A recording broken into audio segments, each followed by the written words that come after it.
जय हिंद दोस्तों। आज हम 7 फरवरी 2025 की न्यूज़ को सिम्प्लीफाई करेंगे। इस वीडियो शुरू करने से पहले 6 फरवरी को जो मैंने आपको क्वेश्चन दिए थे उसको देख लेते हैं। सबसे पहले 24 का क्वेश्चन देखते हैं, प्रीलिम्स बेस्ड, जो कि पूछ रहा था कि नॉर्थ सी के साथ कौन बॉर्डर बनाता है। इसको पहले मिटा देते हैं। ओके, तो कंट्रीज पूछी थी कौन बॉर्डर बनाता है, और देखो ये क्वेश्चन थोड़ा सा एक्सपेक्टेड भी था क्योंकि रशिया कॉन्स्टेंटली न्यूज़ में था पूरे साल, तो पूछा जा सकना बनता था। ओके, कल ही हमने नॉर्थ सी के बारे में कंट्रीज देख ली है अगेन, तो आपको याद ही होगा। तो देखो भाई, फिनलैंड नहीं बनाता है और रशिया भी नहीं बनाता है, क्योंकि ये दोनों किसके साथ बनाते हैं? बाल्टिक सी के साथ बनाते हैं, और अपना बाल्टिक सी यहाँ पे पड़ता है। ठीक है, ऐसे करके। तो अगर यहाँ पे बॉर्डर बना रहे हैं तो ऑफ कोर्स यहाँ पे नहीं बना सकते। ठीक है, वैसे भी आपको ये मैपिंग वाला हिस्सा है और हमने देखा हुआ है, उम्मीद करता हूँ आपको आ गया होगा।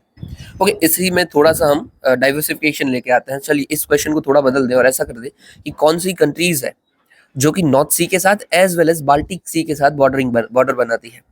तो कौन सा, क्या हमारा आंसर रहेगा?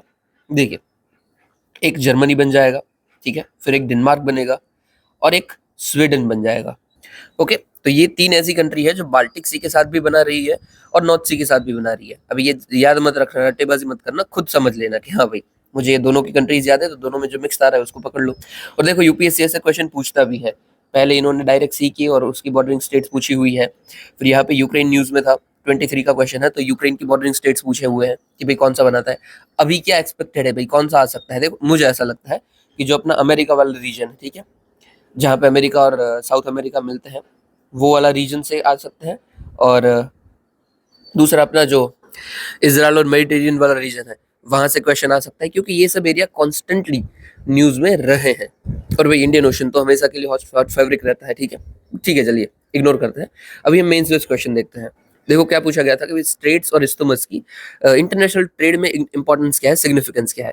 और देखो 15 मार्क का क्वेश्चन है, पूछा एक ही डायमेंशन गया है, तो उसका मतलब क्या है कि थोड़ा सा तो हमें घुमाना पड़ेगा, तो ही हमारा आंसर बन पाएगा। चलिए, सबसे पहले हमने इंट्रोडक्शन लिख दिया है कि भाई स्टेट्स और इस्थमस क्या होते हैं। तो वाटर बॉडीज होती है और narrow water areas, land areas होते हैं, जो कि लार्ज वाटर बॉडीज को, सॉरी, और लार्ज लैंड मासेस को जोड़ते हैं। यस, आपको अज्यूम करता हूँ आपको याद होगा। और छोटा सा हमने मैप बना दिया है कि हाँ भाई देखो, ये बड़े बड़े जो मेजर स्टेट्स और इस्थमस है उसको मैंने यहाँ पे बता दिया। मेंशन नहीं किया है कि कौन सा है, क्योंकि वो मेरा टाइम ले लेगा एग्जाम के अंदर, वो पॉसिबल नहीं है कि एग्जाम के अंदर मैं उतने में ये बता पाऊँ, इसलिए इग्नोर कर दिया। सिर्फ लिख दिया कि भाई इस्थमस और स्टेट दोनों इसके अंदर आ गए हैं। ओके, फिर हमने उसके सिग्निफिकेंस बता दिया, अलग अलग बताया है। देखो दोनों में एंड करके पूछा है, तो भाई 15 मार्क्स का है, तो अलग अलग बताइए, स्टेट्स का अलग और इस्थमस का अलग। जल्दी बताएंगे क्योंकि थोड़ा सा वीडियो में क्या है, अगर आगे हमें बहुत कुछ पढ़ना है। तो भाई हिस्टोरिक रूट रहे हैं, जैसे कि एशियन मार्केट यूरोपियन मार्केट को जोड़ा था। शॉर्टेस्ट शिपिंग रूट्स होते हैं, जैसे कि भाई कोई भी एग्जाम्पल लिख दो, ठीक है, यहाँ पे स्ट्रेट ऑफ हॉर्मस मैंने लिखा, यहाँ पे जब्राल्टर लिखा, आप चाहो वो लिख सकते हो। आप यहाँ पे बाबल मंदब लिख देते, चलता, कोई इशू नहीं था।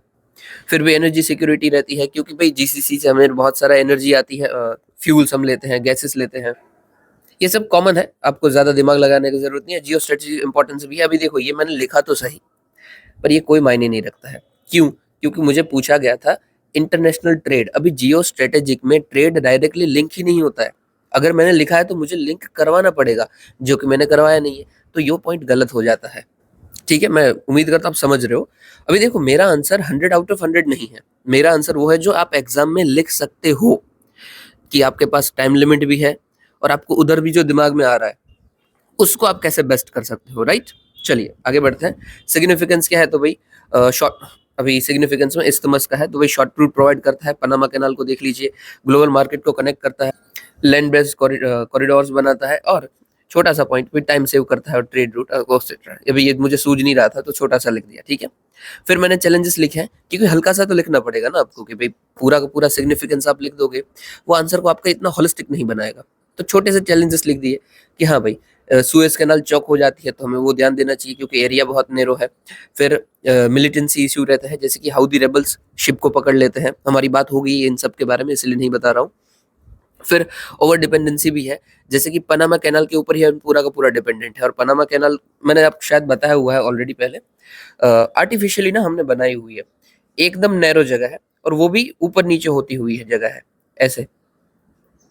तो आपको अगर शिप ले जानी है ना, तो क्या करना पड़ता है कि पहले आप यहाँ पे ले गए और फिर धीरे धीरे करके इसका पानी आपने बढ़ाया, और बढ़ाया इस लेवल तक कर दिया, फिर वो आगे बढ़ेगी, फिर और बढ़ाया, फिर वो आगे बढ़ पाएगी, वैसे स्टेप्स बना दिए हैं कायदे से, शिप को वो स्टेप्स चढ़ने पड़ते हैं पानी बढ़ा के घटा के, और जब उतरना हो तब सेम यही करना है, उतरने के बाद घटाते घटाते उतरना है। एक बार आपको समझना है ना तो एक वीडियो देख लेना कि पनामा कैनाल कैसे काम कर रही है, हालांकि एग्जाम के लिए इंपॉर्टेंट नहीं है बट आपके अंडरस्टैंडिंग के लिए काम आएगा। अमेरिका ने कोशिश भी की थी कि भाई हम पनामा कैनाल का अल्टरनेटिव बना लेते हैं, बट वो बना नहीं पाए थे। चलिए इग्नोर इट। तो वही वो अकेला एक रूट है। फिर जियो पॉलिटिकल टेंशन भी रहते हैं, जैसे कि रशिया यूक्रेन का वॉर हो गया था तो बॉस्फोरस स्ट्रेट से ट्रेड होना बहुत ही कम हो गया था, मतलब रशिया ने बैन ही लगा दिया था, यूक्रेन नहीं कर पा रहा था ट्रेड। हालांकि ये बॉस्फोरस स्ट्रेट को कवर कौन करता है, अथॉरिटी टर्की की है, बट भाई ब्लैक सी का तो रशिया महाराज बन के बैठा है, ठीक है।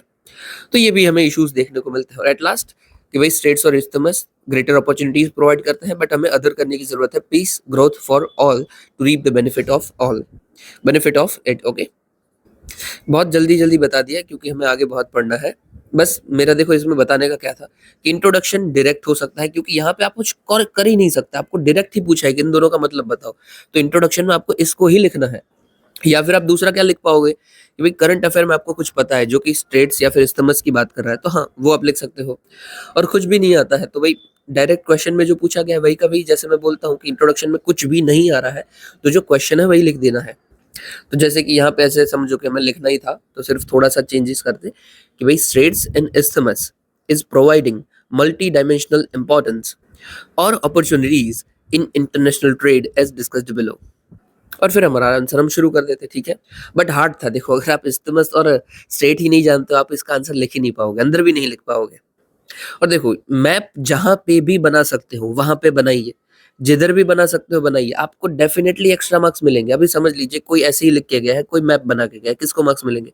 तो मैप बनाना ही बनाना है जहां पे भी आपको मौका मिलता है। और मैप नहीं आता है तो प्रैक्टिस कर लीजिए, आपको दुनिया का, इंडिया का, एशिया का, मतलब एशिया तो चलो नहीं बन पाएगा, उसका कोई मतलब ही नहीं होता है, बट आपको इन शॉर्ट इंडिया का as well as world map वो बनाना आना चाहिए। और विद इन अ 15 सेकेंड उतनी आपको तेजी होनी ही चाहिए कि आप इतने में बना लेते हो। और आपको एक्यूरेट नहीं होना होता है कि भाई 100% में बनाना है, नहीं नहीं, सिर्फ आपको बनाना होता है। ओके चलिए अभी हम न्यूज शुरू करते हैं, ठीक है। आज की सबसे पहले ना शॉर्ट न्यूज में जो काम का है वो लेते हैं। देखो यहाँ पे देख लीजिए, क्रस्टेशियंस या फिर क्रस्टेशियंस, आई डोंट नो क्या बोलना चाहिए, दोनों बोलते हैं लोग, क्रस्टेशियन। अभी देखो ये वर्ड ही पहले किससे बना हुआ है, हम इसको थोड़ा सा तोड़ते हैं। तो यहाँ पे देखो, यहाँ पे हमें दिखता है क्रस्ट, यहाँ पे सीन ओशन, ठीक है, ओ आप लगा दो तो ओशन बन जाएगा, यहाँ पे क्रस्ट बन जाएगा। ओके, मतलब क्या है इन शॉर्ट, जो ओशन की क्रस्ट के एरिया में हमें मिलता है वो है क्रस्टेशियंस, ठीक है। मतलब इधर से आपको उसका हैबिटेट पता चल गया ना कि अगर ये ओशन में मिल रहा है तो मतलब ओशन में तो इसका है ही साथ ओशन की क्रस्ट, तो मतलब वो शैलो वाटर एरियाज भी आ जाता है और थोड़ा सा अपना वो बीच वाला एरिया भी आ जाएगा, ठीक है, मतलब वो जो कोस्टल एरियाज है, बीच। तो देखो इसका हैबिटेट कौन सा है, प्राइमरी एक्वेटिक, ठीक है, क्योंकि ओशन में है। फिर सेमी टेरेस्ट्रियल, मैं बोल रहा हूँ ना बीच में भी है, और थोड़ा आगे आ जाते हैं तो टेरेस्ट्रियल भी है। तो यस, ये तीनों जगह मिलता है। अभी देखो ऑलरेडी इसका नाम ऐसे पढ़ा होगा या नहीं पढ़ा होगा, वी डोंट केयर, हम बस याद रख लें कि इसके नाम से हम ऐसे याद रख सकते हैं। अभी आप खुद दिमाग लगाइए, ऐसे कौन से ऑर्गेनिजम्स हैं जो पानी में भी रह रहे हैं, आपने वो देखा हुआ है, और जो लैंड में भी आ जा रहा है, मतलब कोस्ट के बीच के एरियाज में भी आ जा रहे हैं। अब आपने कार्टून्स देखे होंगे, मूवीज देखी होगी, क्रैब या फिर लॉबस्टर्स, ये सब आपने देखा है ना कि दोनों जगह आ जाते हैं। वो नहीं होते जिसके वो ऐसा छोटा सा दिखता है और ऐसे नुकीले हाथ होते हैं, ये क्या है? तो ये क्रैब है, आपने देखा ही होगा डेफिनेटली, कहीं ना कहीं ऐसे भी उसके पैर होते हैं छोटे छोटे। तो क्रैब है, क्रैब देखो पानी में भी चलता है और जमीन पे भी रह लेता है, ठीक है। तो ये क्रुस्टासीन्स का हमें हैबिटेट भी पता चल गया और कौन कौन से होते हैं वो भी पता चल गया, ग्रेट। ओके चलिए इतना डन है। फिर अब ये क्या होते हैं, तो ये मोस्टली एक्वेटिक होते हैं और एंथ्रोपॉड्स होते हैं with gills for respiration. Okay, सबसे पहले एंथ्रोपॉड्स क्या होता है, तो भाई जो भी ऐसे ऑर्गेनिज्म है जो कि इनवर्टिब्रेट्स है, इनवर्टिब्रेट्स नहीं लिखा हुआ है यहाँ पे, तो यहाँ पे लिख देता हूँ मैं स्पेलिंग के लिए, इनवर्टिब्रेट्स। इनवर्टिब्रेट्स मतलब कि जिसकी रीढ़ की हड्डी नहीं है, जो हमारी स्पाइन होती है ना, वो स्पाइन जिनकी नहीं है वो इनवर्टिब्रेट्स होते हैं। तो जो भी ऐसे इनवर्टिब्रेट्स हैं, मतलब जो भी इनवर्टिब्रेट्स हैं और जिनकी जो बॉडी है ना वो हार्ड है थोड़ी सी और पूरी जुड़ी हुई अलग अलग पार्ट्स में, जैसा कि क्रैब की है, ठीक है, हार्ड होती है। और इनवर्टिब्रेट्स, क्या यहाँ पे आपको रीढ़ की हड्डी दिख रही है? नहीं, नहीं होती है, तो उसको हम एंथ्रोपॉड्स बोलते हैं, ठीक है। तो ये एंथ्रोपॉड्स होते हैं विथ ग्रिल फॉर रेस्पिरेशन। इसको ना साइड में छोटा सा जाली जैसा होता है जहां से ये सांस लेते हैं। ओके, तो हमारा ये हो गया। अभी यूपीएससी ना ऑलरेडी इस तरीके का पूछ चुका है, तो आपको ध्यान रखना है कि हाँ भाई ऐसे क्वेश्चन आ सकते हैं कि एंथ्रोपॉड्स किसको बोलते हैं, इन्वर्टिब्रेट्स क्या है, उसके एग्जाम्पल क्या हो सकते हैं। ओके, डन है। तो यूजुअली ये जो बॉडी होती है उनकी सेगमेंटेड होती है, डिवाइडेड होती है, यस हमें पता है ना। देखो इसके भी हमें हाथ अलग दिख रहे हैं, पूरा ये बॉडी अलग दिख रहा है, यस हम जोड़ सकते हैं। तो यस इसके हेड, थेरॉक्स, एब्डोमेन सब अलग अलग होते हैं। ओके, अब ये जो क्रुस्टेशियंस है इसका रोल क्या होता है मतलब मरीन इकोसिस्टम के अंदर, देखो बाद में देखते हैं उसको, डायरेक्ट पीछे आ जाते हैं, आपको समझ आ जाएगा। यहाँ पे आ जाओ, हम पूरा का पूरा इकोलॉजी पढ़ेंगे, ठीक है। थोड़ा सा यहाँ आ जाइए। ये देखिए ये पिरामिड है, यहाँ पे छोटे छोटे आपको फाइटोप्लैंक्टन्स देखने को मिल रहे हैं। ओके, अभी फाइटोप्लैंक्टन्स क्या हो सकते हैं, देखो एल्गे हो सकती है, ठीक है। अरे यार, एल्गी हो सकती है फाइटोप्लैंक्टन्स। फिर आपने साइनोबैक्टीरिया हमने पढ़ा था, मुझे याद नहीं है कब मैंने बताया था, बट हमने पढ़ा हुआ है साइनोबैक्टीरिया, तो वो भी वही फाइटोप्लैंक्टन्स हो सकते हैं। ओके, तो इन शॉर्ट वो फाइटोप्लैंक्टन्स है, ठीक है। फाइटोप्लैंक्टन्स एकदम छोटे छोटे ऑर्गेनिजम्स होते हैं। उसके आप थोड़ा सा ऊपर चले जाओ तो आपको मिल जाते हैं क्रस्टेशियंस। यहाँ पर दिख रहा है ना क्रस्टेशियंस, ये क्या है तो देख लीजिए, क्रैब है ये वो। इसको ना दूसरे में हम जू प्लैंक्टन्स भी बोलते हैं, जू प्लैंक्टन्स, ठीक है। अभी इनके भी ऊपर चले जाओ, मतलब इनके बाद कौन सा आएंगे, तो भाई बड़ी मछली आएंगी, बड़ी नहीं छोटी मछली आएंगी, फिर उसके ऊपर बड़ी मछली आएगी, उसके ऊपर और बड़ी मछली आएगी, ठीक है। अभी जो ये छोटी मछली है उसको क्या बोलते हैं हम, हैरिंग्स बोलते हैं। उससे बड़ी मछली हो जिसको हम मैकरल्स बोलते हैं, और उसके जो बड़ी मछली वो शार्क बाग बहुत सारी आ गई। ओके, फिर उसके ऊपर इंसान, इग्नोर करो, एक्चुअली नहीं होता ऐसा कुछ। तो ये हमारी पूरी की पूरी एक्वाटिक इकोसिस्टम होती है कि भाई यही होता है जो भी पानी के अंदर होता है वो। और अभी मैं आपको ऑर्डर पूछ लूं कि भाई इसको ऑर्डर में लगाइए आप, कि कुछ भी लिखा हुआ हो, मैंने फाइटोप्लैंक्टन, जू प्लैंक्टन, मैक्रेल सब कुछ लिखा हुआ और ऑर्डर पूछ लूं तो आपको आ जाएगा, यस डेफिनेटली आ जाएगा, राइट। तो यही यूपीएससी ने पूछा हुआ था। यहाँ पे देखिए ये रहा, देखो यूपीएससी पूछा था डाइकटॉम्स, रूटाशियंस, हैरिंग। अभी डाइकटॉम्स क्या है वो मैंने नहीं बताया, गलती, सॉरी सॉरी। यहाँ पे आ जाइए। यस, ये जो जू फाइटोप्लैंक्टन हमने देखे ना, फाइटोप्लैंक्टन जैसे मैंने एल्गी और साइनोबैक्टीरिया बताया, वैसे ही होता है डाइकटम्स, ठीक है। इन शॉर्ट इसी का दूसरा नाम है डाइकटम्स। क्या है देखो, इसको तोड़ दो, बीच से तोड़ दो ऐसा, तो di, di stands for two, और टम मतलब एटम, एटम बोल इधर से जोड़ सकते हैं, तो एटम तो जिसके दो एटम से बना हुआ है, मतलब कि जिनकी जो बॉडी है ना वो दो में डिवाइड हो जाती है, उसको बोलता है डाइटम्स, ठीक है। ये मैं याद रखवाने के लिए बोल रहा हूँ, एक्चुअली में ऐसा नामकरण नहीं हुआ है, याद करवाने के लिए भाई इसको डाइटम्स बोलते हैं, ठीक है। तो डाइटम्स हमारे आ गए सबसे पहले, या फिर फाइटोप्लैंक्टन्स आ गए, या फिर एल्गी, साइनोबैक्टीरिया आ गया। फिर आता है हमारा क्रुस्टेशियंस, क्रैब या फिर जूप्लैंक्टन्स। फिर आते हैं हमारी छोटी फिशेस या फिर हैरिंग्स। और फिर आती है हमारी बड़े फिशेस या फिर मैक्रेल्स। अभी देखो इसमें नाम भी पूछा जा सकता है ना। अभी डेफिनेटली हमें मछलियों का नाम तो नहीं याद होगा, बट ये तो पता होगा ना कि भाई शार्क है, वेल है, वो पता चल जाएगा। या फिर पिराना है, पिराना छोटी होती है बट हर जगह नहीं होती है, but doesn't matter. In short ऐसा आ सकता है, ठीक है। और यूपीएससी ने ये पूछा था और बहुत सारे लोगों को आया भी नहीं था उस वक्त कि हाँ भाई क्या होना चाहिए ऑर्डर, बट अभी आपको पता है। और इवन डाइकटम्स का मैंने बता दिया, सिर्फ दो से जो बॉडी में डिवाइड हो सकता है। क्रस्टेशियंस यूजुअली तीन में होती है। हैरिंग तो मछलियां हैं भाई कैसे भी हो। ओके, अभी ना हम अगर ये पढ़ ही रहे हैं तो पूरा का पूरा इकोसिस्टम हम पढ़ लेते हैं, जो अपना ये इकोलॉजिकल पिरामिड्स होते हैं उसको पढ़ लेते हैं। सबसे पहले एनर्जी का पिरामिड पढ़ लेते हैं, ये हमने पढ़ ही रखा है ना।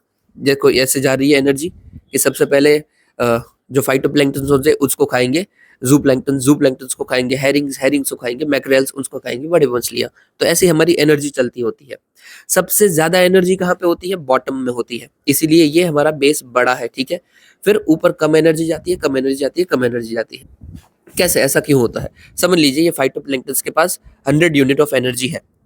अभी इसको खाते हैं ये क्रुस्टेशियंस। अभी ये 100 के 100 भले ही खा ले, वो खुद तो कुछ कंज्यूम करेंगे और कुछ उसका एक्सक्रीटा में ही निकल जाएगा, ठीक है। तो समझ लीजिए इनके पास 80 रही, 20 यूज हो गई। फिर और ऊपर गया तो ये हैरिंग इनको खाए, हैरिंग पूरा का पूरा क्या यूज कर लेंगे, डेफिनेटली 180 का 80 नहीं रहेगा, वो कुछ कंज्यूम करेंगे, कुछ वही खुद यूज कर लेंगे, तो यहाँ पे 60 बची। फिर और ऊपर गया तो यहाँ पे 50 हो गई, और ऊपर गया तो यहाँ पे समझ लीजिए 30 हो गई। तो चेंज हो सकता है, हो सकता है क्या, होता ही है, ठीक है। इसीलिए हम बोलते हैं कि भाई जितना आप ज्यादा रॉ चीज खाओगे और जितना पहले जो एनर्जी लेवल पे आता है उसको खाओ, ट्रॉफिक लेवल बोलते हैं, ठीक है, इन सबको ट्रॉफिक लेवल बोलते हैं, ट्रॉफिक। तो जितना लोअर ट्रॉफिक लेवल से आप खाते हो ना उतना आपको ज्यादा एनर्जी मिलेगी। ओके, अभी ये हमारा हो गया एक्वेटिक, ठीक है। सेम हमारा रहता है टेरेस्ट्रियल में भी। यहाँ पे आ जाए तो सबसे ज्यादा एनर्जी कहाँ पे रहती है, तो पेड़ पौधों के पास रहती है। फिर उनको हर्बीवोरस खाते हैं तो उनके पास एनर्जी आएगी। फिर उससे भी कम कहाँ पे जाएगी, तो जो कार्निवोरस है उनके पास जाएगी। और उससे भी कम कहाँ पे जाएगी, इंसान अगर उसको यहाँ पे बैठा हुआ है उसको खाता है तो। अभी मुझे बताइए, कोई शख्स है, XYZ पर्सन है, वो भाई ये हर्बीवोरस को खा रहा है, ये गोट को खा रहा है, ठीक है, तो उसको ज्यादा एनर्जी मिलेगी, या फिर कोई पेड़ पौधा है अच्छा उसको खा रहा है तो ज्यादा एनर्जी मिलेगी? कॉमन सेंस लगाइए, इसको खाएगा तो मिलेगी, ठीक है। जितना प्राइमरी चीजों को आप खाओगे उतना ज्यादा एनर्जी मिलेगी। ओके, इन शॉर्ट बताना क्या था कि टेरेस्ट्रियल इकोसिस्टम हो या फिर अपना एक्वाटिक इकोसिस्टम हो, दोनों का एनर्जी पिरामिड कैसा रहता है, इस तरीके से रहता है, ठीक है। ट्राइंगल रहता है, अपवर्ड या फिर वर्टिकल ट्राइंगल। डन है। तो आपको पूछा जाए कि एक्वेटिक में या फिर टेरेस्ट्रियल में जो एनर्जी का पिरामिड होता है, एनर्जी वो सब कैसा होता है, तो वर्टिकल या फिर अपवर्ड होता है या फिर अपराइट होता है। और इसमें जितना हम ऊपर बढ़ते जाएंगे ट्रॉफिक लेवल में, ऊपर जाएंगे वैसे एनर्जी कम होगी, और जितना नीचे आएंगे वैसे एनर्जी बढ़ेगी। यहाँ पे देखो यूनिट भी लिखे हुए हैं कि यहाँ इसके पास 1000 है, यहाँ पे 100, यहाँ पे 10, ठीक है। ओके, तो ये हो गया एनर्जी का। अभी बायोमास में आए तो बायोमास मतलब कि वेट कितना किसका है, वेट के अकॉर्डिंग बायोमास, सिर्फ मास देख लो, बायो तो मतलब बायोलॉजी की बात है इसलिए, ठीक है, सिर्फ मास देख लो। तो भाई कॉमन सेंस है कि पेड़ पेड़ जो होते हैं वो बहुत भारी होते हैं, तो उनका बायोमास सबसे ज्यादा है। फिर आते हैं जो हर्बीवोरस है, तो उनका बायोमास ज्यादा रहता है बट कंपेरेटिवली कम होता है। फिर अगेन आते हैं उसके भी ऊपर, तो अगेन बायोमास उनका कम हो जाता है। और एक्वाटिक में आए तो सेम टू सेम, ठीक है। यहाँ पे छोटे एकदम कम मास वाले हैं, उसके बड़े थोड़े मास ज्यादा मास, और थोड़ा ज्यादा मास, थोड़ा ज्यादा मास, ठीक है। तो एक्वाटिक में इसका उल्टा रहता है, क्योंकि ऊपर सबसे ज्यादा हमें मार्क्स देखने को मिलता है, वजन देखने को मिलता है ऐसे समझो, और नीचे सबसे कम होता है, ठीक है। तो भाई बायोमास वाले पिरामिड में क्या याद रखेंगे कि उल्टा सुल्टा है। टेरेस्ट्रियल में तो सीधा ही ट्राइंगल रहता है, पर एक्वाटिक में उल्टा ट्राइंगल हो जाता है। ओके, फिर आता है जो एक्चुअली कंफ्यूज करने वाला है, पिरामिड ऑफ नंबर्स। तो देखो जनरल जो होता है, जनरल ट्रेंड में तो यही है कि भाई सीधा ही रहता है ट्राइंगल, ठीक है, कि सबसे ज्यादा पेड़ होंगे, उससे कम हमारे हर्बीवोरस आएंगे, उससे कम हमारे कार्निवोरस, और उसके भी ऊपर हमारे एपेक्स प्रेडेटर्स, ये यूजुअली कम होते रहेंगे, ठीक है। यहाँ पे आप इंसान भी जोड़ सकते हो, जोड़ो मत पर जोड़ सकते हो, कि जितना हम ट्रॉफिक लेवल के ऊपर चलते जाएंगे वैसे ही नंबर्स हमारे कम होते जाएंगे, ठीक है। और सेम विथ इक्वेटिक इकोसिस्टम, यहाँ पे भी जितना आप ऊपर चले जाते हो ट्रॉफिक लेवल के, उतना आपको नंबर्स कम देखने को मिलेंगे। डन है। तो नंबर वाले में ये तो सेम हो गया, टेरेस्ट्रियल और अपना एक्वेटिक का नंबर सेम है, बट यहाँ पे थोड़ा सा कैच आता है। क्या कैच आता है यहाँ पे, अगर मैं आपको बोल दूं पैरासिटिक ट्राइंगल क्या है, पैरासिटिक ट्राइंगल क्या है, पैरासिटिक पिरामिड ऑफ नंबर, ठीक है, पिरामिड ऑफ नंबर क्या है। अभी सबसे पहले तो पैरासाइट क्या होता है, तो जो एक का नुकसान हो और दूसरे का फायदा हो, मतलब वो उसे खा रहा है या फिर नोच रहा है, कुछ भी कर रहा है, पर एक के ऊपर कोई दूसरा उसका यूज कर रहा है, उसका फायदा उठा रहा है, तो इसको बोलते हैं पैरासाइट, कि एक का तो नुकसान हो रहा है और दूसरे का फायदा हो रहा है। ओके, तो ये पैरासिटिक ट्राइंगल, हम पिरामिड की बात करते हैं तो ये थोड़ा सा उल्टा सुल्टा होता है। कैसे, तो देखो यहाँ पे हम ट्री पिरामिड में आ जाते हैं, तो भाई ट्री है सबसे नीचे, ठीक है। फिर उससे भी ज्यादा हमें नंबर्स वाले में बात कर रहे हैं, ये उसमें चिड़िया वो छोटे मोटे देखने को मिलते हैं, ठीक है, बर्ड्स वाले बर्ड्स देखने को मिलेंगे, ये भी हर्बीवोरस हर्बीवोरस हो जाए या फिर कार्निवोरस, डजंट मैटर, पर देखने को मिलेंगे। फिर उसके भी ज्यादा हमें क्या देखने को मिलता है, ये छोटे छोटे उसके कीड़ों मकोड़े जैसे, और उससे भी ज्यादा तो भाई हाइपर पैरासाइट, जो कि और छोटे, एकदम छोटे होते हैं, जो हमें दिखते नहीं है इतना यूजुअली इजीली। तो भाई ट्री इकोसिस्टम की हम बात कर रहे हैं, तो ये जो पिरामिड है वो इन्वर्टेड हो जाएगा, ठीक है। और किसमें, नंबर वाले में है। देखो एक्वाटिक में सीधा है, टेरेस्ट्रियल में सीधा है, पर पर्टिकुलरली हम ट्री इकोसिस्टम, पैरासिटिक इकोसिस्टम की बात करते हैं, क्योंकि देखो ये एक दूसरे का फायदा ही उठा रहा है ना, तो ये उल्टा हो जाएगा, ठीक है। या फिर मैं ऐसा भी बोल लूं कि ट्री इकोसिस्टम पर्टिकुलरली, तो भी उल्टा हो जाएगा। अब यहाँ पे सेम ये भी पैरासिटिक का वाला है, या फिर बर्ड का मैं बोल लूं कि बर्ड इकोसिस्टम की बात करें, तो ये भी, ये तो थोड़ा सा और उल्टा हो जाता है। क्यों, क्योंकि प्रोड्यूसर में ट्री है, ठीक है, फिर बीच में आते हैं हमारे चिड़िया, वो भी ठीक है, फिर उनके भी ऊपर प्रेडेटर कौन है, किनको कौन खाने वाला है, चिड़िया को, और उन सबको कौन खाएगा, तो भाई एपेक्स की बड़े बड़े ईगल हैं। पर क्या चिड़िया ज्यादा है या फिर ईगल ज्यादा है, चिड़िया ज्यादा है, इसीलिए ये नंबर्स वाला पिरामिड शुरुआत में तो बढ़ता है, फिर अचानक से कम हो जाता है। तो ये एक डायमंड शेप ले लेता है या फिर कोन शेप ले लेता है। तो ठीक है, नंबर वाला जो पिरामिड है वो हमारा उल्टा सुल्टा हो सकता है, टेढ़ा मेढ़ा हो सकता है, आपको बस यही ध्यान रखना है, ठीक। बाकी ये तो आपका रटा होना चाहिए कि भाई एनर्जी का पिरामिड हमेशा ट्राइंगल ही रहता है, फिर बायोमास का पिरामिड एक ट्राइंगल रहता है, दूसरा उल्टा ट्राइंगल रहता है। पर जब हम नंबर्स वाले में आते हैं तब थोड़ा सा याद रखना है, ठीक है। इसको आप बस रट्टा मार लेना कुछ भी करके कि हाँ भाई मैं ऐसे ही पढ़ूंगा कि टेरेस्ट्रियल यहाँ पे सीधा है, एक्वाटिक सीधा है, पर पैरासिटिक या फिर ट्री वाले में जाता है, पैरासाइट वाले में तो हमारा उल्टा हो जाता है, और बर्ड्स वाले में जाते हैं तो भी उल्टा हो जाता है, ठीक है। क्या ये पूछा जाता है? यस, ये पूछा जाता है, तो ध्यान देना है आपको। ये जो क्रूटाशियंस डायटम्स पूछा था, ये इन शॉर्ट पिरामिड ही पूछा था, सिर्फ नाम पूछे थे, डायरेक्ट नहीं पूछा था। ओके, अभी ना यहाँ पे आ जाइए, ये देखिए मार्सुपियल्स। मार्सुपियल भी क्वेश्चन था, शायद 23 का था या 24 का था, मुझे ध्यान नहीं है, बट इन शॉर्ट था। पहली बार हमने कंगारू का बॉर्न किया है by using in vitro fertilization. अभी आईवीएफ क्या होता है? इन विट्रो फर्टिलाइजेशन, तो इन शॉर्ट आर्टिफिशियली फर्टिलाइजेशन करना। अभी क्या होता है मैं नहीं समझा सकता, मैंने बहुत बार पहले बताया हुआ है, अभी मुझे याद नहीं है कौन से वीडियो में मैंने ये पूरा डिस्कस किया हुआ है, इसलिए मैं रेफरेंस दे नहीं सकता हूँ, बाकी हमने ऑलरेडी डिस्कस किया हुआ है सब। हाँ, एक काम करो, आप ना 27 और 28 अक्टूबर का वीडियो है, एक ही वीडियो है दोनों, उसको चेक कर लेना, शायद उधरवान में बताया हुआ है, जब जब तक मुझे याद है, मतलब मैं सर्च कर रहा हूँ तो आ रहा है। ओके, तो इन शॉर्ट आईवीएफ से कंगारू को हमने बॉर्न किया, ठीक है, ओके। फिर मार्सुपियल्स, कंगारू मार्सुपियल्स होते हैं इसलिए है। मार्सुपियल्स तो कौन है भाई? तो it is group of mammal, उसकी 330 जितनी स्पीशीज है। इनको अलग क्या बनाता है? तो भाई इनके पास यूजुअली पाउच होता है, जरूरी नहीं है कि सारे के सारे मार्सुपियल्स के पास हो, बट पाउच होता है। कंगारू के पास वो पाउच होता है, डोरेमोन के जैसा, उसी के जैसा, ठीक है।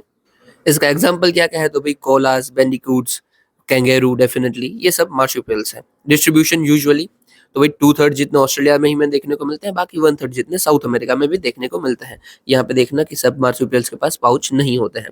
यूपीएससी पूछ ले कि भाई all marsupials have pouches, no, not at all, ठीक है। देखिए मार्सुपियल्स के बारे में देख लेते हैं, इसकी पूरा का पूरा कौन कौन से होते हैं। तो भाई एंटीटर, कोला, बैंडिकूट, ये मैं सिर्फ फोटो दिखाने के लिए दिखा रहा हूँ कि भाई ऐसे दिखते हैं। हाँ, देख लेना आपको, ठीक है। हाँ, बस ये याद रखना, ये टेमेरिन वुल्फ भी मार्सुपियल से, उधर शायद आएगा ना तो आपको कनेक्ट ही नहीं होगा कि भाई ये वुल्फ कैसे मार्सुपियल हो सकता है।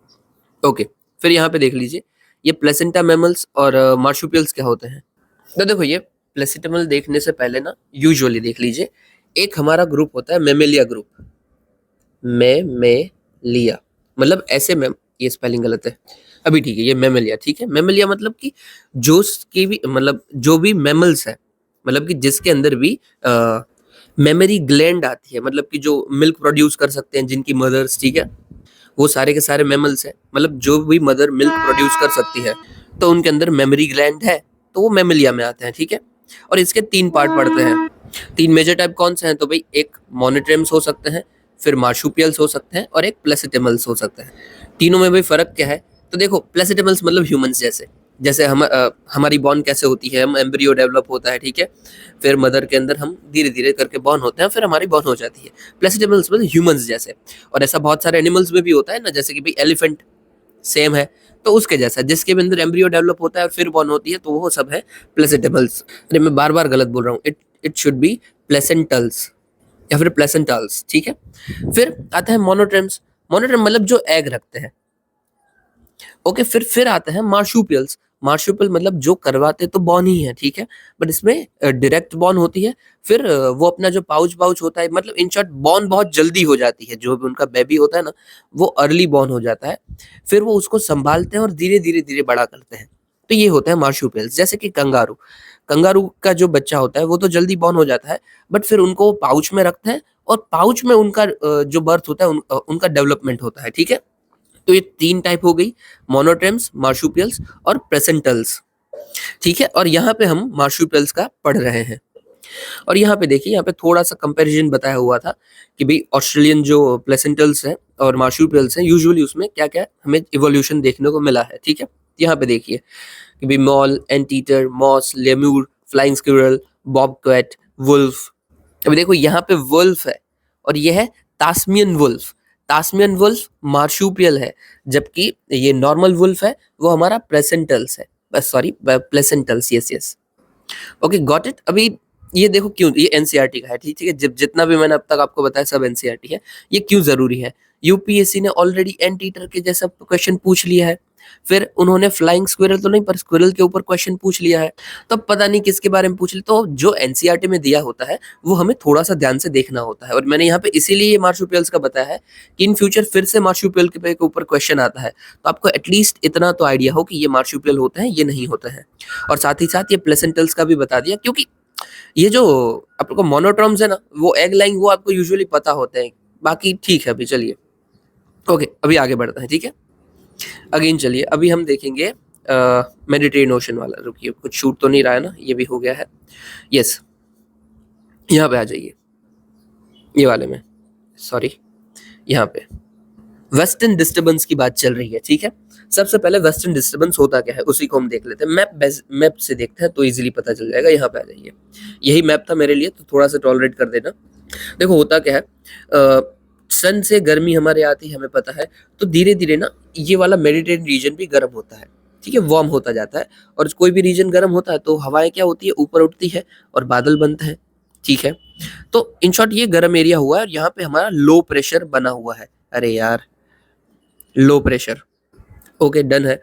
और भाई उसी टाइम पे ये वाला एरिया जो होता है, ये तो ठंडा एरिया है, हमें पता है कि जितना ऊपर जाते हैं उतनी ठंडी बढ़ती जाती है।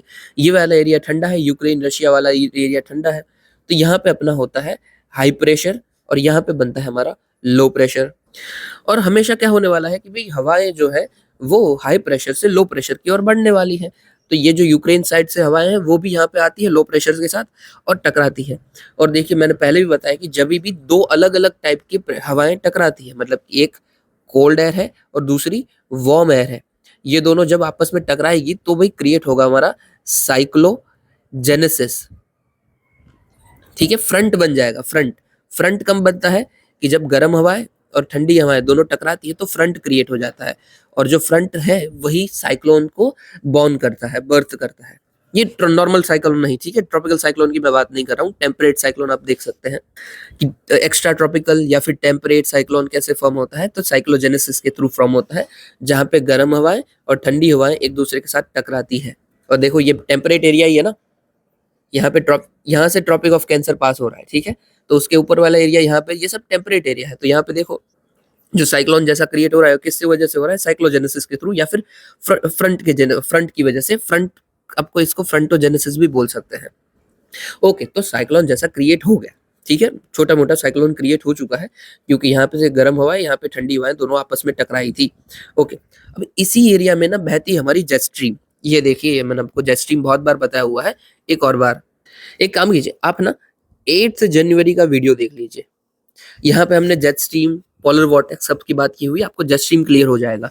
इन शॉर्ट जेट स्ट्रीम हमारी देखो ऊपर नॉर्दर्न हेमिस्फीयर में और साउदर्न हेमिस्फीयर में दोनों बाजू बहती हुई तेज हवाएं हैं, बस इतना ध्यान रख लीजिए। जो तेज हवाएं बह रही है ना वो ऐसा ऊपर नीचे और लेफ्ट राइट होते हुए बह रही है, बस इतना ध्यान रखना, ठीक है। ओके, तो जेट स्ट्रीम हमारी देखो इस एरिया में बह रही है ना, यही जेट स्ट्रीम हमें यहाँ पे भी देखने को, मतलब सेम है, ऐसे देखने को मिलती है। अभी ये एकदम तेज हवा है, तो जहाँ पे ये साइक्लोन क्रिएट हुआ, ये साइक्लोन को आगे लेके जाएगी ना, ये ऐसे बह रही है इस तरीके से, तो ये आगे लेके जाएगी, तो यही ये साइक्लोन की जो हवाएं हैं उसको लेके जाता है इंडिया तक। अभी देखो इंडिया तक लेके तो जा रहे हैं, बट रास्ते में क्या पड़ गया, ब्लैक सी रास्ते में पड़ गया, कास्पियन सी पड़ गया, ये छोटा मोटा हमारा यहाँ पे जो पर्शियन गल्फ वाला एरिया है वो भी पड़ गया रास्ते में। तो ये जो भी हवाएं हैं साथ में मॉइस्चर उठा के लेके जाएगी, थोड़ा थोड़ा मॉइस्चर ले लेगी। फिर यहाँ पे जब भाई आएंगे तो यहाँ पे हमारे छोटे मोटे हिमालयाज हैं, ठीक है, थोड़े यहाँ पे अरावलीज है, अरावलीज तक तो नहीं पहुंचते हैं चलिए, पर ये दिल्ली हरियाणा इन सब एरिया में पहुंचती है, और यहाँ पे हिमालयाज हमें छोटे मोटे देखने को मिलते हैं, इन शॉर्ट माउंटेन्स देखने को मिलते हैं। तो यहाँ पे इसका साइक्लोन का जो भी पावर होगा वो धीरे धीरे खत्म होता जाएगा, और यहाँ पे वो बारिश कर देंगे, क्योंकि ओरोग्राफिक रेनफॉल होती है ना। देखिए ये पर्वत है, ठीक है, ये बादल आ रहा है, बादल धीरे धीरे ऊपर चढ़ता जाएगा, और जितना ऊपर जाएगा उतना टेम्परेचर कम होगा, और टेम्परेचर जितना कम होगा उतना ही जो उसका एयर होगा वो वाटर वेपर होगा, वो वाटर में कन्वर्ट होकर गिर जाएगा, और ऊपर गया तो वाटर भी क्या हो जाएगा, बर्फ बन जाएगा और स्नोफॉल हो जाएगी। तो सेम वेस्टर्न डिस्टर्बेंस की वजह से भी हमारे ये वाले एरिया में अपना बारिश भी होती है और स्नोफॉल भी होती है, ठीक है। इंडिया की इन शॉर्ट वेस्टर्न साइड में, नॉर्थ वेस्टर्न एरिया में हमें स्नोफॉल और बारिश वेस्टर्न डिस्टर्बेंस लेके आता है। देखो बारिश आती है थोड़ा बहुत तो अच्छा है, पर यही चीज जब इंटेंस हो जाती है तब दिक्कत हो जाती है। आप सोचिए स्नोफॉल गिरने लगी है, एकदम ठंडी होगी, फिर बारिश इतनी ही गिर रही है कि जो हमारे उधर क्रॉपिंग है सबको उड़ा दिया। तो western disturbance is good, but excess हो जाए तो इट इज बैड। ओके, तो हमने पूरा का पूरा वेस्टर्न डिस्टर्बेंस पढ़ लिया है। जेट स्ट्रीम का आप छोटा सा ध्यान रखना, ठीक है। ओके, अभी देखो यहाँ से पढ़ लेते हैं जो जो लिखा हुआ है, सेम टू सेम है। वेस्टर्न डिस्टर्बेंस मेडिटेरियन एरिया के अंदर से निकलता है, हाई प्रेशर यूक्रेन में होता है और यहाँ पे लो प्रेशर होता है, तो साइक्लोजेनेसिस ट्रिगर हो जाता है, फॉर्मेशन होता है वेस्टर्न डिस्टर्बेंस। और यहाँ पे हमारी सब ट्रॉपिकल वेस्टर्ली जेट स्ट्रीम दिख रही है, जो मैंने आपको जेट स्ट्रीम बताई उसका नाम है सिर्फ, वो भी बहती है, वो भी आगे लेके जाती है। इम्पैक्ट क्या होता है, तो भाई ईरान, अफगानिस्तान, पाकिस्तान के एरिया में से मॉइस्चर उठाता है, जैसे कि कास्पियन, पर्शियन गल्फ के अंदर, और फिर इंडिया तक पहुंचते हुए बारिश कर देता है, ओरोग्राफिक रेनफॉल होती है, ठीक है। सब कुछ मैंने आपको बता दिया। बेनिफिट क्या क्या है भाई वेस्टर्न डिस्टर्बेंस के तो भाई ड्रॉट मिटिगेशन, पानी आ जाता है, ठीक है, क्रॉप को सपोर्ट मिलता है, ग्लेशियर रिप्लेनिश होता जाते हैं, और वाटर रेनफॉल भी, विंटर में रेनफॉल आ जाता है। और हाँ, इसको डिस्टर्बेंस क्यों बोलते हैं भाई, तो देखो फ्रंट क्रिएट हो रहा है ना, मतलब कि ठंडी हवा गर्म हवा करके फ्रंट क्रिएट कर रहे हैं, तो डिस्टर्बेंस क्रिएट कर रहे हैं इसीलिए। साथ ही साथ इंडिया में ना इसको महावत भी बोलते हैं, क्योंकि पावरफुल होता है तो महावत भी बोला जाता है। डन है, तो वेस्टर्न डिस्टर्बेंस हमारा पूरा का पूरा हो गया है। अभी यहाँ पे आ जाइए, अटाकामा डेजर्ट कहाँ पे पड़ता है, तो भाई जो अपना साउथ अमेरिका वाला रीजन है, ठीक है, उसके लेफ्ट हैंड साइड में पड़ता है अटाकामा डेजर्ट। ओके, तो देखिए, located between Andes mountain range, salt plain, alluvial fans, dunes, volcanic, ये सब हमें देखने को मिलते हैं। It is one of the driest place in the earth. Major reason भी क्या है इसका फॉर्म होने का, एरिडिटी का इसका, तो भाई हम्बोल्ट करंट है, कोल्ड करंट है ये, और पैसिफिक कोस्ट के एरिया में मिलता है, ठीक है, सपोर्ट करता है ये। इंपॉर्टेंस क्या है इसकी, तो एस्ट्रोनॉमिकल ऑब्जर्वेटरीज यहाँ पे क्लियर होती है, क्यों, क्योंकि एकदम ड्राई रीजन है, एकदम कुछ है ही नहीं, इसलिए क्लियर रहता है इसका स्काई। और इसी की वजह से light pollution threatens the world's largest telescope in Atacama desert. Okay, यहाँ पे अभी हम देखते हैं, एक छोटी सी हमारी बात आई है, हम्बोल्ट करंट। हमने बहुत बार वैसे करंट देखे हुए हैं, बट एक बार हल्का सा मैं आपको बस बता देता हूँ। देखो यहाँ पे कुछ आपका है हम्बोल्ट करंट, ठीक है, ये वाला रीजन, ये जो पेरू देख रहे हो ना, पेरू करंट, यही हम्बोल्ट करंट है। और यहाँ पे बताया नहीं गया है, बट ये कोल्ड करंट है, ये कोल्ड करंट है, ठीक है, Peru current, Humboldt current, cold current है। अभी देखो यहाँ पे हम सारे के सारे नहीं पढ़ रहे हैं, बट हल्का सा मैं आपको बस बता दे रहा हूँ। ये देखो, हम इधर से शुरुआत करते हैं, राइट हैंड साइड से, ठीक है। तो यहाँ से पानी आना शुरू होता है, ये डेफिनेटली गर्म पानी है, क्योंकि ट्रॉपिकल इक्वेटर से हमारा आ रहा है, ठीक है। तो ये तो गर्म पानी है। फिर ये गर्म पानी इधर टकराया, एक गया राइट, एक गया लेफ्ट, तो ये दोनों भी कौन सा ही होगा, गर्म ही होगा, ठीक है। तो ऊपर जो गया वो है कुराशियो, और नीचे जो आया वो है ईस्ट ऑस्ट्रेलियन, ठीक है। अब ये पानी और आगे बढ़ा, अगेन यहाँ पे टकराया, एक गया लेफ्ट, एक गया राइट, जो नीचे गया उसका नाम क्या है, अगुलहास, तो ये गर्म है, ऊपर खास कुछ जाता नहीं है, तो हमने कुछ नाम रखा हुआ नहीं है। फिर और आगे बढ़ते हैं भाई, यहाँ पे फिर से टकराए, तो यहाँ पे नीचे गया वो ब्राजीलियन करंट गरम, और ऊपर गया वो गल्फ स्ट्रीम गरम। फिर भाई और आगे बढ़ते हैं, अभी देखो यहाँ पे तो कुछ टकराने वाला है नहीं, बट फिर भी पानी आपस में ही टकरा जाता है, और एक पीछे भी टर्न ले लेता है। मतलब अब दो पानी को आपस में टकराओगे तो क्या होगा, एक तो टर्न लेगा ना पीछे, तो बस ये भी पीछे करंट टर्न ले लेता है। इसको हम बोलते हैं इक्वेटोरियल काउंटर करंट। तो अभी इक्वेटर काउंटर भी कैसा होगा, वार्म होगा, ठीक है। तो देखो मैंने आपको बता दिया, इक्वेटर के यहाँ पे जो भी है वो तो वार्म है ही है। मतलब आपको नॉर्थ इक्वेटर पूछ ले, इक्वेटर काउंटर पूछ ले, या फिर साउथ इक्वेटर पूछ ले, सारे के सारे वार्म है। और फिर यहाँ से जो भी लेफ्ट राइट हो रहे हैं वो भी सारे के सारे वार्म है। आप खुद इसको याद रख लोगे, मैंने आपको ट्रिक बता दी है याद करने की। ओके, फिर आगे और देख लेते हैं। ये वार्म का मैंने बता दिया सारा का सारा। फिर कोल्ड का देख लेते हैं। तो जो भी आर्कटिक या एंटार्क्टिक एरिया से आ रहे हैं, उल्टा बताया, जो भी आर्कटिक और एंटार्क्टिक एरिया से आ रहे हैं वो सारे के सारे हमारे कोल्ड होंगे। जैसे यहाँ पे देखो ठंडा करंट आ रहा है, ठीक है, कोल्ड करंट, ये साउथ अमेरिका पे टकराया और ऊपर गया तो पेरू करंट बन गया। ये आगे गया, फिर से अफ्रीका की ओर टकराया तो वेनेजुएला बन गया। फिर यहाँ पे आगे गया, ऑस्ट्रेलिया से टकराया तो वेस्ट ऑस्ट्रेलियन करंट बन गया। ये भी सारे ठंडे हैं, कोल्ड है। फिर भाई ऊपर की बाजू तो जितने भी आ रहे हैं, ये लेब्राडोर करंट है ऊपर की बाजू से आ रहा है, फिर ग्रीनलैंड करंट ऊपर की बाजू से, फिर ओयाशी ऊपर की बाजू से, ये सारे के सारे क्या है, हमारे कोल्ड करंट है। याद आपको छोटा से मोटा चीज रखना है, जैसे कि अलास्का वाला मिलता तो ऊपर की बाजू है पर वार्म करंट है। फिर ये कैलिफोर्निया वाला, ठीक है, कैलिफोर्निया हमें मिलता तो ऊपर की बाजू है, पर ये अपना कोल्ड करंट है, ठीक है। यहाँ पे देख लेना, यहाँ पे ठीक आपको दिखेगा कोल्ड करंट है। फिर एक आता है हमारा ये वाला कैनरी करंट, ये यहाँ पे देख लो कैरेंडी, तो ये भी कोल्ड करंट। ओके, बाकी कुछ यहाँ पे मुझे ख्याल से छूट नहीं रहा है, वहां बस एक बार इसको रेफर कर लेना, मैंने आपको ट्रिक बता दी है। दो चार एक्सेप्शंस है, उसको आपको याद रखना है, ठीक है। चलिए अभी आगे बढ़ते हैं। अटाकामा भी हो गया है, ये भी हो गया है, अभी कुछ बाकी तो नहीं है। यस, अभी ना शॉर्ट न्यूज पहले हुई है तो उसी को देख लेते हैं। तो भाई लानीना पे आ जाइए। तो वार्मेस्ट जनवरी रिकॉर्ड हुई है लानीना की वजह से, ठीक है। लानीना होता क्या है, तो यहाँ पे देखो ये फोटो में दिख रहा है ना कि ऑस्ट्रेलिया की बाजू आपका ज्यादा वार्म वाटर आ जाता है और साउथ अमेरिका के बाजू आपका ज़्यादा कोल्ड वाटर आ जाता है, तो वी विल कॉल्ड इट ला नीना। और फिर होता है एल नीनो, ठीक है, एल नीनो। ये क्या होता है, इसी का उल्टा, कि भाई आपका वार्म करंट जो है, सॉरी वार्म करंट नहीं यार, वार्म वाटर है वो साउथ अमेरिका के बाजू आ जाता है, और जो कोल्ड वाटर है वो अपना ऑस्ट्रेलिया बाजू आ जाता है। तो इसको हम बोलेंगे एल नीनो, ठीक है। यहाँ पे ये हमारा ऑस्ट्रेलिया हो गया, और यहाँ पे हमारा ये साउथ अमेरिका वाला रीजन हो गया। अभी ठीक है, मैंने इस बाजू बना दिया था। ओके, क्लियर है। और यही जो साइकिल पूरी की पूरी चलती है, इस साइकिल को क्या बोलते हैं, El Nino southern oscillation ENSO, ठीक है। तो अभी के लिए ला नीना चल रहा है, तो इस बाजू ऑस्ट्रेलिया बाजू हमारी गर्मी आ गई है। ओके, ला नीना का मतलब क्या होता है, तो भाई स्पेनिश में मतलब होता है इसका लिटिल गर्ल, और ये ऑपोजिट ऑफ एल नीनो होता है, ठीक है। ये क्यों होता है, क्योंकि ट्रेड विंड जो होती है वो स्ट्रांग हो जाती है। क्यों क्यों भाई, तो हमारे यहाँ पे ट्रेड विंड बह रही है। आपको अगर नहीं पता है ना, तो एक बार बस फोटो देख लेना, ट्रेड विंड्स ऑफ अर्थ, आपको पता चल जाएगा। तो ये स्ट्रांग हो जाती है, तो यहाँ जहाँ पे ज्यादा पानी लेके जाती है और खत्म हो जाता है। अभी याद क्या रखना है, ला नीना जो है वो हमारे लिए, for India it is beneficial. अरे यार, इट इज बेनिफिशियल, ठीक है। और El Nino for India it is not beneficial, ऊपर से हमारे यहाँ पे नुकसान हो जाता है। मतलब क्या नुकसान हो जाता है, ला नीना अगर होता है ना तो हमारे यहाँ पे अच्छी बारिश आएगी, एल नीनो होता है तो हमारी बारिश खराब हो जाएगी, ठीक है। चलिए, वो आप समझ गए, यही सब लिखा हुआ है, कुछ पढ़ने का जरूरत नहीं है। यहाँ पे आगे आ जाइए। फिर है शतवरी। तो शतवरी भाई प्लांट है, आयुष के अंदर इसका बहुत इंपॉर्टेंस माना जाता है, और अच्छा बोला जाता है कि भाई शतवरी को भाई आप अगर लेते हैं तो आपकी दिमाग अच्छा हो जाएगा, आपकी लॉन्गेविटी बढ़ेगी, ये सब अच्छा, ठीक है। यहाँ पे देखो बोला जाता है कि शतवरी क्योरर ऑफ हंड्रेड्स ऑफ डिजीज, इसका जो प्लांट होता है वो 1 से 2 मीटर जितना बड़ा बन सकता है। आयुर्वेदिक मेडिसिन के अंदर इसका बहुत इंपॉर्टेंस होता है। कहाँ पे उगता है, तो ट्रॉपिकल क्लाइमेट्स के अंदर उगता है, और लो एल्टीट्यूड शेड वाला एरिया होना चाहिए, इसलिए एशिया, अफ्रीका और ऑस्ट्रेलिया के अंदर हमें देखने को मिलता है, ठीक है। फायदा क्या है, तो फीमेल की रिप्रोडक्टिव सिस्टम अच्छी करता है, हार्मोनल सिस्टम अच्छी करता है, अल्सर को हीलिंग कर सकता है, Vitality, longevity, etcetera etcetera.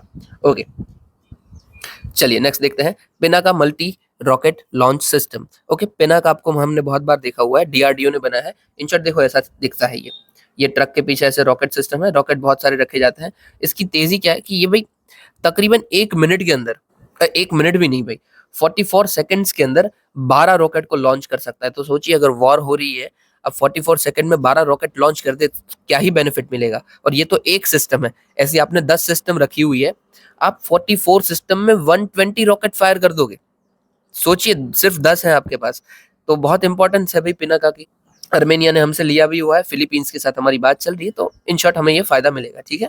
Pinaka multi baler rocket system क्यों न्यूज में था, तो भाई डिफेंस मिनिस्ट्री ने बोला कि और 10,000 करोड़ के हम इसको लेंगे, ठीक है। चलिए आगे बढ़ते हैं। हाँ, रेंज क्या है भाई इसकी, तो अभी 2 मॉडल जो आया है इसका, तो 60 किलोमीटर जितनी रेंज है, ये बहुत है, 60 किलोमीटर बहुत होता है। फिर है United nation human rights council.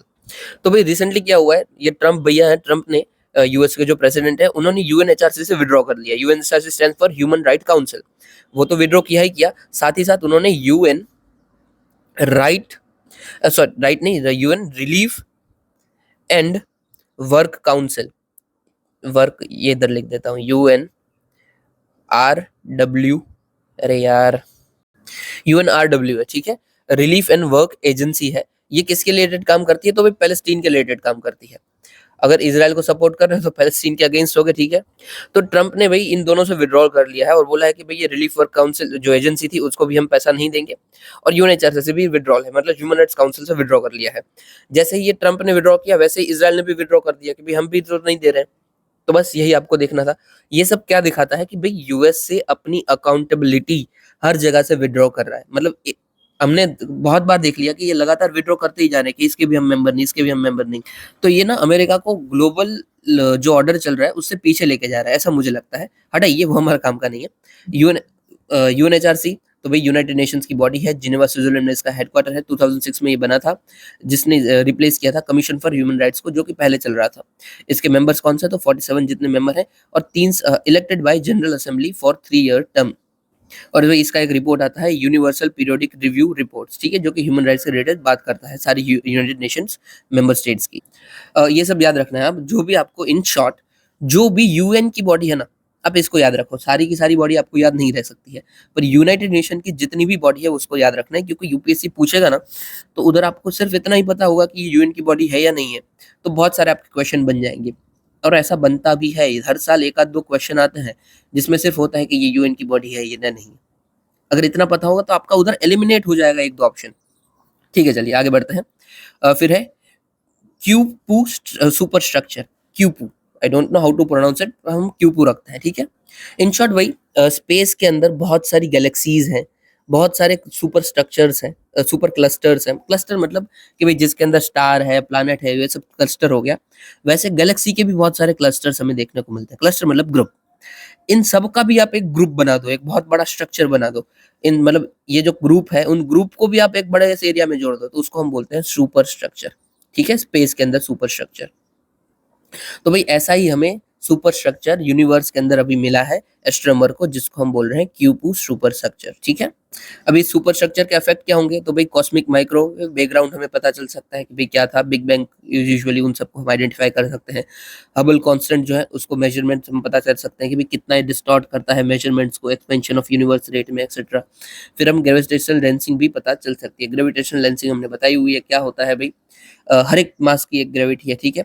इसकी जैसे समझ लीजिए ये चीज़ है, इसकी भी कुछ ना कुछ ग्रेविटी होगी। अभी समझ लीजिए मैं यहाँ पे खड़ा हुआ हूँ, यहाँ से कोई एक चीज़ पास हो रही है, ऐसे पास हो रही है, मुझे दिखने नहीं वाली है, ठीक है, स्पेस है, ठीक है। यहाँ से समझ लीजिए कोई प्लैनेट पास हो रहा है, ठीक है, मुझे दिखने नहीं वाला है। पर ये जो बीच में मेरे है बड़ा सा एक सुपर स्ट्रक्चर है, या फिर कोई बड़ा सा प्लैनेट है, बड़ा सा कोई भी ऑब्जेक्ट है, इसकी जो ग्रेविटी है ना, ये जा रहा है ना, इसकी लाइट को, हर एक की एक लाइट होती है ना, इस लाइट को ग्रेविटी की वजह से अपनी ओर खींचता है और हल्का सा बेंड कर देता है। वो चीज बेंड नहीं हो रही है, उसकी लाइट बेंड हो रही है। तो लाइट बेंड हो रही है ना, उसकी वजह से मुझे इधर से दिख जाता है। ये समझ लीजिए कि ये प्लैनेट था, ठीक है।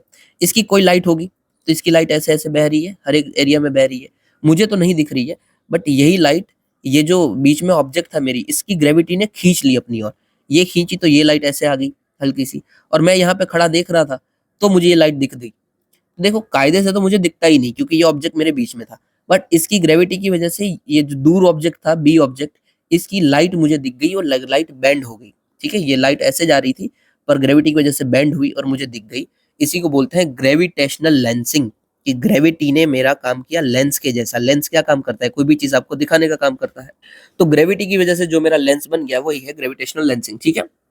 चलिए खत्म करते हैं, अभी शॉर्ट न्यूज ये सारी हो गई है, एक बाकी रह गई है, ग्रीस, एथेंस। तो भाई बाल्कन पेनिनसुला का पार्ट है ये वाला, देखिए ये वाला जो पेनिनसुला है ना, ये बाल्कन पेनिनसुला है, तो उसका ये पार्ट है। Albania, North Macedonia, Bulgaria, Turkey, इसकी मेजरिंग बॉर्डरिंग स्टेट्स है। फिर एजियन सी के साथ बॉर्डर बनाता है, मेडिटेरेनियन ओशन, आयोनियन सी। फिर यहाँ पे पिंडोस माउंटेन रेंज आती है, ठीक है, मैं याद रखने का जरूरत नहीं है, इग्नोर मतलब रख लीजिए ना, चलिए। पिंडोस माउंटेन्स पूछा जाए तो ये ग्रीस में आता है, क्योंकि उन्होंने लोग वॉस्जिस पूछ लिया था फ्रांस का, तो शायद इनका पूछ ले, और ग्रीस थोड़ा न्यूज में भी है, तो पिंडोस याद रखना, ठीक है, पिंडोस ग्रीस। फिर फीचर्स देख ले तो यहाँ पे इस्थमस कॉरिंथ आता है, और थर्मोपाइल्स आता है, ठीक है। और यहाँ पे इनका भाई एक आइलैंड भी है, ग्रीक आइलैंड, सॉरी ग्रीक का एक आइलैंड भी है, क्रेट, ठीक है। यहाँ पे अपना सी ऑफ क्रेट पड़ता है। ओके दैट्स इट, ग्रीस की पूरी लोकेशन हो गई। यहाँ देखो मैंने मेडिटेरियन सी आपको पूरा का पूरा याद करवाया, ठीक है। उसका कोड क्या है हमारा, तो अरे यार, तो ये हमारा कोड है अबला TIC, ठीक है। अबला TIC मतलब क्या है भाई, तो यहाँ पे पड़ता है हमारा अल्बोरान, फिर बेलियारिक सी, फिर लिगुरियन सी, फिर एड्रियाटिक सी, और फिर एजियन सी। और TIC मतलब टेरेनियन सी, आई फॉर आयोनियन सी, और सी फॉर सी ऑफ क्रेट, ठीक है। ये हमारा कोड है, मैंने याद करवाया हुआ है, उम्मीद करता हूँ याद रहेगा आपको। और ये ना दो आप ये इस्तेमाल याद रखना, कोरिंथ और थर्मोपाइल्स, क्योंकि ये PYQ का पार्ट है, और PYQ होता है तो कभी भी आ सकता है, ठीक है। और ये पिंडोस माउंटेन रेंज भी आप याद रखोगे। अबे न्यूज में क्यों था, तो यहाँ पे अर्थक्वेक आया था इसलिए न्यूज में था।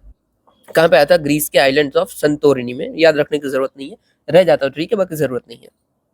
तो हमारी एक शॉर्ट न्यूज आज पहले कवर हो गई, क्योंकि काम का उधर ही था, बड़ी न्यूज में कुछ खास काम का है नहीं, उसको उड़ा उड़ा के देख लेंगे तुरंत ही। यहाँ पे देखिए पहली ही कि भाई टाइगर रिकवरी में हमने रिमार्केबल सक्सेस हासिल की है, ठीक है।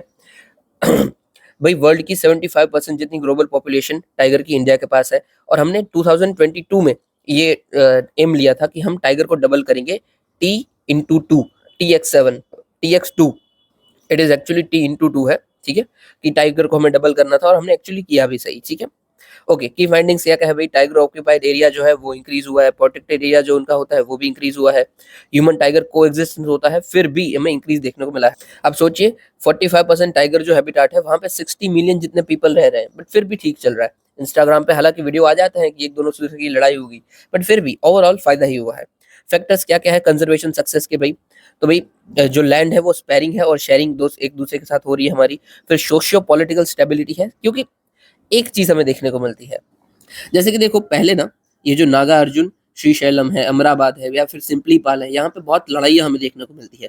मिलती थी, है नहीं, कि बहुत सारे लोग टाइगर को खा तो नहीं बट वो टाइगर टाइगर खाने को आता है उसको मार-वार देते थे, परेशान करते थे, लकड़ियाँ मारते थे।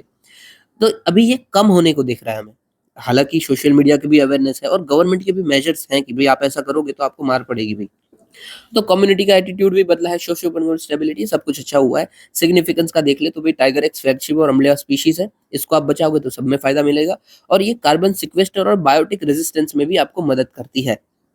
ओके, टाइगर कंजर्वेशन के लिए हमने क्या-क्या स्टेप्स लिए हैं, तो भाई प्रोजेक्ट टाइगर 1973 में, फिर national tiger conservation authority M-strips हमने लिया है, जो कि उसको काउंटिंग करता है, मॉनिटरिंग के लिए काम करता है और फिर क्वाड्रिennial सर्वे, क्वाड्रिennial मतलब 4 साल में हम उनका पॉपुलेशन भी मार्क करते हैं। अरे यार ये पेन 4 साल में उसका सर्वे करते हैं, ठीक है? कि कितनी पॉपुलेशन बढ़ी। सेंसस करते हैं, यस। ये एम स्ट्राइप्स क्या है? तो जैसे हमारी फिंगरप्रिंट्स अलग-अलग होती है ना, वैसे ही जो टाइगर होता है, उसकी जो लाइन्स होती है वो ब्लैक-ब्लैक लाइन्स, वो सबकी अलग-अलग होती है। तो ये स्ट्राइप्स का उन्हीं के स्ट्राइप्स को हम मॉनिटर करते हैं और देखते हैं कि भई किधर कौन-सा टाइगर घूम रहा है, क्या कर रहा है, ठीक है? ओके चलिए, तो ये हमने इनिशिएटिव ली है। एम स्ट्राइप्स के ऊपर यूपीएससी ने क्वेश्चन पूछ लिया है, एनटीसी के ऊपर यूपीएससी ने क्वेश्चन पूछ लिया है। ओके, चलिए आगे बढ़ते हैं। फिर ना हम देखते हैं ये वाला देख लीजिए, इंडिया के गोल्ड रिज़र्व। तो ये बोला है कि इंडिया का जो गोल्ड इन्वेस्टमेंट है, ये व्हाइट ही रखते हैं, ठीक रहेगा, नहीं ब्लैक रख देते हैं। इंडिया का जो गोल्ड इन्वेस्टमेंट है, वो बहुत ही सर्ज किया है, 60% जितना सर्ज हो गया है, ठीक है। ग्लोबल डिमांड की हम बात करते हैं, व्हाइट ही रखो चलो। ग्लोबल डिमांड तो 25% जितनी बड़ी है और ग्लोबल इन्वेस्टमेंट 29% जितना बड़ा है।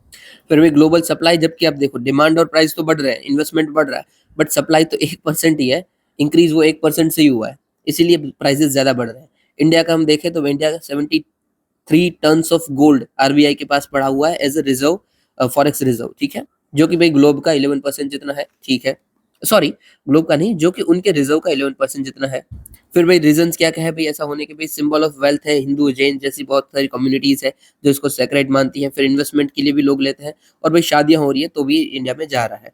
फिर स्टेटस ऑफ गोल्ड का देखें तो भाई इंडिया लार्जेस्ट रिसोर्स है गोल्ड का इंडिया के पास, ठीक है। अभी ये तो पर्टिकुलर छोड़, रुको यहाँ पे स्टेट इंडिया की हम पहले बात कर लें तो यहाँ पे देखो ग्लोबली आ जाइए तो भाई गोल्ड रिजर्व, अभी रिजर्व जो है ना वो बात होती है गवर्नमेंट की, तो गवर्नमेंट के पास अगर हम डेटा लें तो यूएसए में सबसे ज्यादा है, फिर followed by Germany, Italy, France etcetera.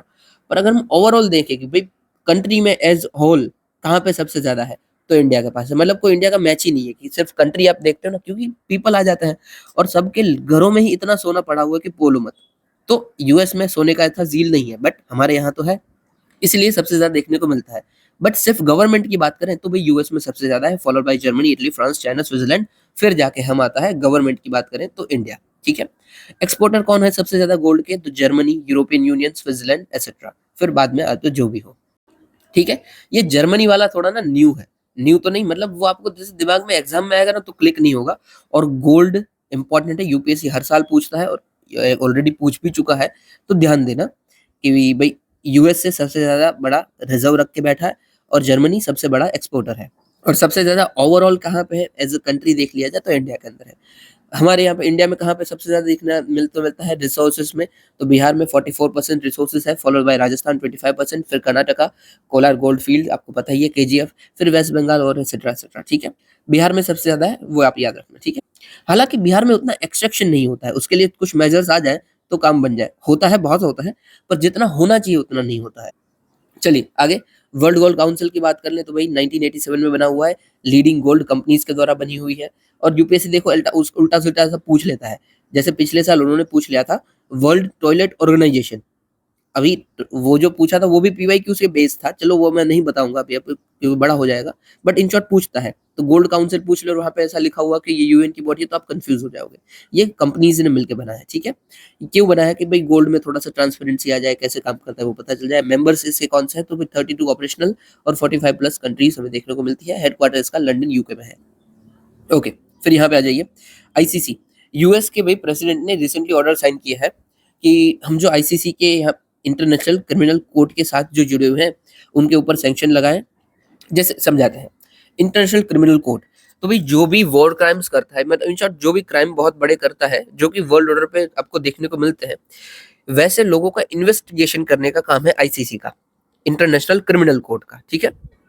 अभी यूएस ने बोला कि कोई भी ऐसा शख्स जो कि जो आईसीसी काम कर रहा है, इजराइल में किसी ने क्या वायोलेशन किया, मतलब क्या गुनाह किया है, अभी वो इजरायली की जो मदद कर रहा है, मतलब सॉरी, एक खैर को एक सेकंड, इजराइल के अंदर जिन्होंने भी जो क्राइम किए हैं, ठीक है, उसके रिलेटेड तहकीकात कर रहा है आईसीसी। ओके, अभी इसी तहकीकात में अगर कोई मदद कर रहा है आईसीसी की, तो उसका हम वीजा कैंसिल कर रहे हैं। ओके, मतलब ये किसके सपोर्ट में है, ये इजराइल के सपोर्ट में है कि इजराइल ने जो भी क्राइम किया है उसकी कोई इन्वेस्टिगेशन में साथ नहीं देगा, आईसीसी वाले कितना भी आ जाए कोई आपको सपोर्ट नहीं देना है।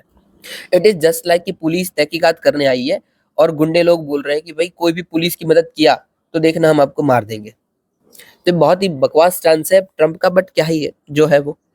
तो इन शॉर्ट इन्होंने बोला कि कोई भी उनकी मदद करता है आईसीसी वालों की इन्वेस्टिगेशन करने में, तो उनका वीजा कैंसिल हो जाएगा, ठीक है।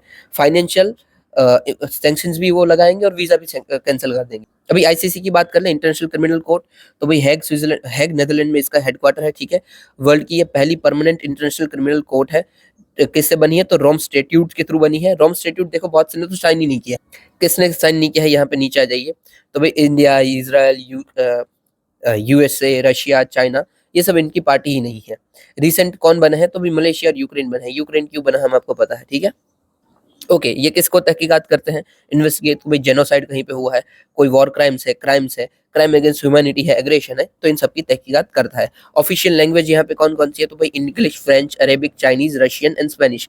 आप सोचिए सर, चाइना इसका मेंबर नहीं है, रशिया इसका मेंबर नहीं है, बट आपने इसकी लैंग्वेज बना के रखी है, क्या ही बकवास है, बट ठीक है जो भी हो।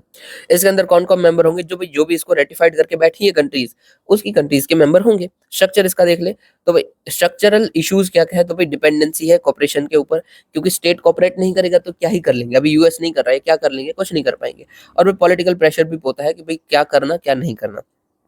आगे इंटरनेशनल, अभी देखो दूसरा ही इसके जैसा है, इंटरनेशनल कोर्ट ऑफ जस्टिस, वो भी थोड़ा बहुत सेम काम करता है। पर ये जो इंटरनेशनल कोर्ट ऑफ जस्टिस है ना, ये यूएन की बॉडी है, यूएन के जो मेन ऑर्गन है उसका ये वन ऑफ द ऑर्गन है। जबकि ये आईसीसी है, ये किसी का ऑर्गन वॉर्गन नहीं है। ये आईसीजी का भी क्या काम है, आईसीजे का, इंटरनेशनल कोर्ट ऑफ जस्टिस का, तो भाई कोई लॉ, लीगल डिस्प्यूट जो है कोई पार्टीज के बीच में, स्टेट्स के बीच में, उसको सॉल्व करना और उसको एडवाइजरी प्रोवाइड करना। जैसे कि एक एग्जांपल देता हूँ, साउथ चाइना सी के अंदर, साउथ चाइना सी के अंदर, अरे यार ये पेन, साउथ चाइना सी के अंदर हमें बहुत सारे डिस्प्यूट चलते हैं, ठीक है। तो फिलीपींस और चाइना के बीच में जो डिस्प्यूट था, अभी कौन से आइलैंड के बीच में था वो मैं नहीं बता रहा हूँ, उम्मीद करता हूँ आपको पता होगा, ठीक है। 3 आइलैंड का नाम बता देता हूँ, पारासल, स्पार्टली और स्कारबोलो। अभी किसके बीच में क्या डिस्प्यूट है आप जानो, मैंने इतनी बार बताया कि अभी मैं बोलूंगा आपको वो पागलपन हो जाएगा। तो इन शॉर्ट जो फिलीपींस के बीच में डिस्प्यूट था, उनके रिलेटेड ये लोग आईसीजी में गए थे, आईसीजे में गए थे, इंटरनेशनल कोर्ट ऑफ जस्टिस में गए थे, और वहां पे बोला था कि भाई चाइना गलत कर रहा है और फिलीपींस का राइट सही है, बट फिर भी चाइना मान नहीं रहा है, वो अलग बात है। इन शॉर्ट पार्टीज के बीच में डिस्प्यूट हो तो वो यहाँ पे जा सकते हैं। अभी क्या प्राइवेट पार्टी और पब्लिक, मतलब कि कोई गवर्नमेंट और प्राइवेट है तो भी डिस्प्यूट चल सकता है, यस चल सकता है, ठीक है। बस इतना ही ध्यान रखना है। चलिए आगे बढ़ते हैं। अभी ये भी हो गया है, ये भी हो गया है, ओके, यहाँ पे ही बाकी है, यही पेज बाकी है हमारा। फिर है यहाँ पे है DEI, डाइवर्सिटी, इक्विटी, इंक्लूजन। ये गूगल ने लॉन्च किया है कि हम भाई जो भी काम कर रहे हैं वहाँ पे डाइवर्सिटी भी लेके आए, इंक्लूजन भी लेके आए, और सबके साथ हम इक्विटी में रहें। इक्विटी क्या होता है कि देखो, इक्वालिटी, सबसे पहले इक्वालिटी मतलब 3 लोग हैं, आप तीनों को 10-10 रुपए दे दिए, वो इक्वालिटी हो गई। इक्विटी क्या होता है कि जरूरत के अकॉर्डिंग दिए, कि समझ लीजिए कि 3 लोग थे, उसमें से एक अंबानी था, एक था वो ट्राइबल था, और एक था वो मैं था। अभी ट्राइबल को सबसे ज्यादा जरूरत है तो उसको आप 20 रुपए दो, फिर भी मुझे उससे कम जरूरत है तो मुझे 5 रुपए दो, मुझे 6 रुपए दो, 7 रुपए दो। और अंबानी भैया उसको जरूरत ही नहीं है तो उसको 1-2 रुपया दे के खत्म करो। ये होती है इक्विटी, कि जरूरत के अकॉर्डिंग देना। इक्वलिटी क्या होती है, सबको एक जैसा दे देना। तो we should work on equity, not equality always. तो भाई गूगल ने यही लाया है, डाइवर्सिटी, इक्वालिटी, इंक्लूजन। इसमें क्या काम करेंगे, तो भाई जो भी पॉलिसीज या फिर इनिशिएटिव लेके आए हैं उसमें सबका रिप्रेजेंटेशन देखेंगे, पार्टिसिपेशन देखेंगे, इस 3 बेसिस के ऊपर, ठीक है। अब इसका यूज कहाँ पे कर पाओगे, एथिक्स में यूज कर पाओगे कि भाई कैसे प्राइवेट फर्म्स ही ऐसा अच्छा इनिशिएटिव लाती है। इसका फ़ायदा क्या है? तो भाई ह्यूमन राइट्स को ये फ़ॉलो करता है, बिज़नेस ये डेवलपमेंट में काम करता है और आपकी कॉलेजियलिटी डेवलप, आपको एथिक्स नहीं आता है तो मैं जो बोलूँगा नहीं समझ आएगा। कॉलेजियलिटी डेवलप होती है, प्रोफेशनल एथिक्स होता है, कॉर्पोरेट एथिक्स होता है, इन सब में ये आपको फ़ायदा देगा, ठीक है? फिर देखो यहाँ पे दिक्कत क्या है कि अगर आपका इसमें एआई का यूज़ करते हो तो पॉसिबिलिटी है कि एल्गोरिदमिक बायसेस आ जाएँगी। मैंने बताया हुआ है एल्गोरिदमिक बायसेस मतलब क्या? कि जो बनाते वक़्त आपको पता चल गया कि आपने समझ लीजिए एआई बनाया और उसमें ही ब्लैक व्हाइट के रेसिज़्म डाला हुआ है, तो एआई खुद पकड़ेगा कि हाँ भाई, ये ब्लैक व्हाइट होता है। क्योंकि एआई के पास खुद बुद्धि नहीं है, आर्टिफिशियल है। वो जो सिखाया गया है उसी को रिफाइन करते-करते आगे-आगे सीखता जाएगा। ओके, फिर इनिशिएटिव क्या-क्या है प्रमोटिंग करने के लिए, यही प्रमोट करने के लिए। तो भाई यूएन के ग्लोब के प्रिंसिपल 6 आउट ऑफ 10 यही बोलते हैं। फिर हमारा नेशनल वर्क प्लेस कोटाज होता है, वो भी सेम बोलते हैं कि भाई जेंडर डिस्पैरिटीज को ठीक करने के लिए यहाँ पे ऑस्ट्रेलिया और जर्मनी का एग्जांपल दिया गया है। हम इंडिया का भी दे सकते हैं। फिर भाई इसके एग्जांपल दे रखे हैं कि इंक्लूजन में, डिसीजन मेकिंग में उसका पार्टिसिपेशन करवाना, इक्विटी में फेयर कंपनसेशन प्रोवाइड करवाना और डाइवर्सिटी में जेंडर, रेस, कास्ट, सेक्स सबसे में आपको इक्वलिटी लेके आनी है। और हाँ भाई, ये न्यूज़ में क्यों था, मैंने ना गलती तो नहीं, वैसे ठीक ही किया। इन्होंने ना ये इनिशिएटिव तो लेके आया डाइवर्सिटी, इक्विटी, इंक्लूजन। यहाँ पे रिसेंटली ना इसको बैक ऑफ कर रहे हैं कि भाई डाइवर्सिटी वाला जो टारगेट है ना उसको हटाओ, वो ठीक से काम कर नहीं रहा है, बहुत उसमें दिक्कत हो रही है, तो उसको ये बैक ऑफ ले रहे हैं कि भाई ये ठीक नहीं चल रहा है अपना, वो स्क्रैप कर दिया है, इसलिए न्यूज़ में था। अभी ये अगेन हमें क्या काम आएगा, ये उल्टा एथिक्स में लिखने में काम आएगा कि कैसे गूगल और प्राइवेट जैसी कंपनीज है वो बैक ऑफ ले ले हैं इसके जैसे टारगेट से। चलिए फिर लास्ट है हमारा एपीएमसी के रिलेटेड, इंपॉर्टेंट था ये, मैंने पर लास्ट में रख दिया। ई नाम पोर्टल क्या है भाई? ई नाम stand for national agriculture market, ठीक है? ई का मतलब है इलेक्ट्रॉनिक, मतलब क्या होगा, इंटरनेट के थ्रू चल रही होगी। तो हमने बोला है कि जितनी भी एपीएमसी मंडी है, एपीएमसी मंडी मतलब क्या होती है कि जहाँ पे जो फार्मर आएगा वो अपना जो भी माल है, वो गेहूं चावल जो भी लेके आया है वो बेचेगा कहाँ पे? तो एपीएमसी मंडी की में बेचेगा। APMC stands for agriculture produce marketing, sorry market committees, यहाँ पे जाके वो बेच सकते हैं। इसको कौन रेगुलेट करते हैं? तो वो स्टेट रेगुलेट करते हैं। किसके एक्ट के थ्रू रेगुलेट होता है? तो agriculture produce market regulation act 1963 के थ्रू रेगुलेट होता है। इससे क्वेश्चन बन सकता है कि इसको कौन रेगुलेट करता है, ठीक है? अभी ये सबको हम बेच रहे हैं, ठीक है? हमें पता है हर एक जगह पे एपीएमसी होती है, आपको नहीं पता तो थोड़ा देखिएगात करना। हर एक जगह पे एपीएमसी होती है, आपके टाउन में, विलेज में होगी, दूर दूर कहीं पे होती होगी। अभी ये जितनी भी देश की एपीएमसी है सबको हमने एक ऑनलाइन प्लेटफॉर्म के ऊपर जोड़ दिया। उसका मतलब क्या है कि मैं इधर गुजरात में बैठा बैठा, मेरा अगर मैं फार्मर हूँ, यहाँ पे मैं एपीएमसी में लेके गया मेरा माल, और कोई बंगाल का शख्स भी चाहता है कि भाई ये युवराज का माल अच्छा है, यहाँ से खरीदते हैं, तो वो खरीद सकता है, ठीक है? तो इन शॉर्ट ये ऑनलाइन प्लेटफॉर्म है जैसे अमेजोन, ठीक है, कि हर एक इंडिया वाले को जोड़ दिया, वैसे यहाँ पे हमने सारी एपीएमसी को जोड़ दिया कि एक दूसरे को खरीदना बेचना है तो इसके थ्रू हो पाएगा। डन है। कहाँ से जोड़ा है? ई नाम पोर्टल के through, electronic national agriculture market, ठीक है? नेशनल मार्केट एग्रीकल्चर के लिए। इसको इम्प्लीमेंट कौन करवा रहा है? तो small farmer agri business consortium इसको इम्प्लीमेंट करवा रहा है। याद रखना है ये, उधर कुछ भी और लिखा हुआ है आप सही ही मानोगे। और ये कौन से मिनिस्ट्री के अंदर है? तो ministry of agriculture and farmer welfare. अभी स्टेट कैसे इंटीग्रेट कर सकता है? देखो सबसे पहले तो आपको एक यूनिफाइड लाइसेंस प्रोवाइड करना पड़ेगा, ठीक है? फिर एक यूनिफाइड लिवाई सेट करनी पड़ेगी, मतलब फी सेट करनी पड़ेगी, भाई इतना हम फी लेंगे। और फिर आपको ई ऑक्शन में पार्टिसिपेट भी करवाना पड़ेगा, ठीक है? डन है। ई नाम पे आप पूरा समझ गए। न्यूज में क्यों था? तो रिसेंटली ई नाम के अंदर हमने 10 नई कमोडिटीज को इंक्लूड किया था, chick pea flour, dried tulsi leave, dragon etcetera, dragon fruit. Advantages क्या है भाई ई नाम के? तो भाई मार्केट एक्सेसिबिलिटी इंप्रूव होती है, प्राइस डिस्कवरी इजीली हो जाती है, ट्रांसपेरेंसी भी रहती है। और क्वेश्चन क्या है? तो ऑलरेडी क्वेश्चन पूछा जा चुका है एपीएमसी के ऊपर, तो ध्यान देना है आपको, ठीक है? दूसरा इनिशिएटिव क्या है डिजिटल मार्केटिंग के लिए? तो हमने मैनेज CIA लेके आए हैं, सेंटर इनोवेशन एंड एग्रीप्रेन्योरशिप। जैसे एंटरप्रेन्योरशिप होता है वैसे एग्रीप्रेन्योरशिप।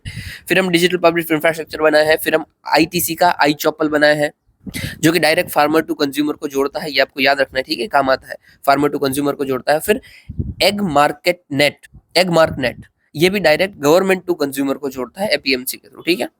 ये सब डिजिटल इनिशिएटिव है। डन है। उम्मीद करता हूँ आपको ये समझ में भी आया होगा और याद भी रहा होगा। ये आज के आपके क्वेश्चन है, अटेम्प्ट करने की कोशिश जरूर कीजिएगा, ठीक है? और ये हाँ, ये जो क्वेश्चन है ये 15 मार्क्स का क्वेश्चन है और ये 20, अभी नहीं याद है यार, मुझे ईयर नहीं याद है, बट इन शॉर्ट ये 15 मार्कर है, ध्यान देना। और ये सारे PYQ है, ठीक है? ये 23 का क्वेश्चन है और ये शायद 2016 का क्वेश्चन है, ठीक है? चलिए, इतना सुनने के लिए आपका शुक्रिया। जय हिंद।